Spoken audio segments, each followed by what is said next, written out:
these bullets never disintegrate. It's a fact that could finally lead to answers in one of Georgia's oldest and most gruesome hate crimes, the lynchings at the Morse Ford Bridge. Stab a white man.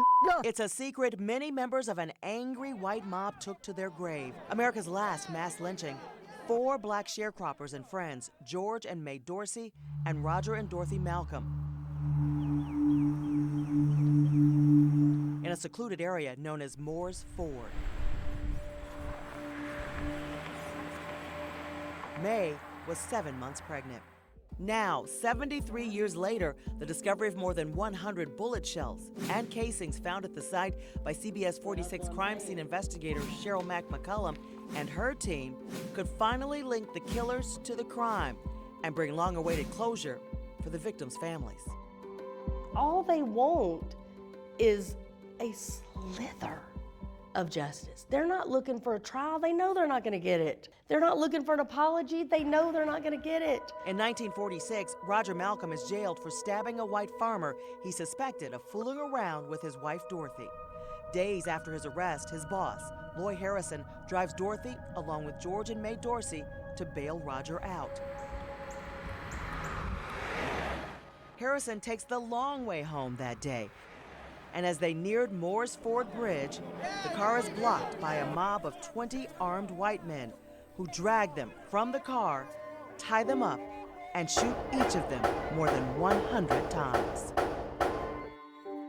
Miss Dorsey, and meet them at the bridge. Mac has worked in criminal justice for nearly 40 years, but it's the cold cases that haunt her most, which is why she's spent the last 20 years solving unanswered truths. There's a lot here.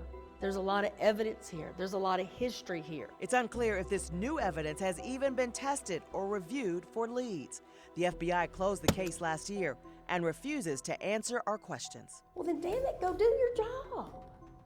That's all we're asking. Simple, easy. Can we test it? Is there anything that can be done now that wasn't done?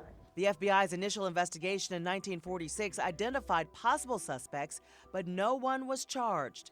In 2007, the FBI revisited the site in Walton County and found little physical evidence. Mac and her team, including Atlanta prosecutor Holly Hughes, visited the site 3 years later and did some digging of their own. Within 45 minutes, we had our first bullet. After the first day, we had about 30. Eventually, they collected and turned over more than 100 bullets and casings to the FBI. That tells you nobody looked in the first place, right? Right. That's a pretty obvious conclusion you can draw. And so how hard were they trying to solve it? So is it possible to solve this crime? Is it a long shot? Yep. Yes. But dadgummit, it's a shot. Here's what we know. Shotgun shells went from cardboard to plastic in 1960, which means the shells Mac's team found at the scene, encased in cardboard, were made before 1960. People are gone, they're dead.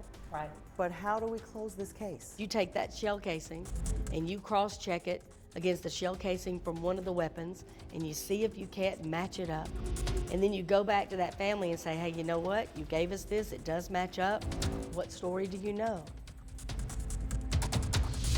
CBS 46 is offering a reward to anyone who turns in a gun they believe may have been used in the lynchings. You can turn the guns in to any police station for testing and send a signed letter of proof to Csi Atlanta at CBS46.com. And we're not stopping there. We've learned there is one living witness who holds the answer to this decades-long mystery, and we're tracking him down to see if he can tell us who is responsible. For Csi Atlanta, I'm Karen Greer.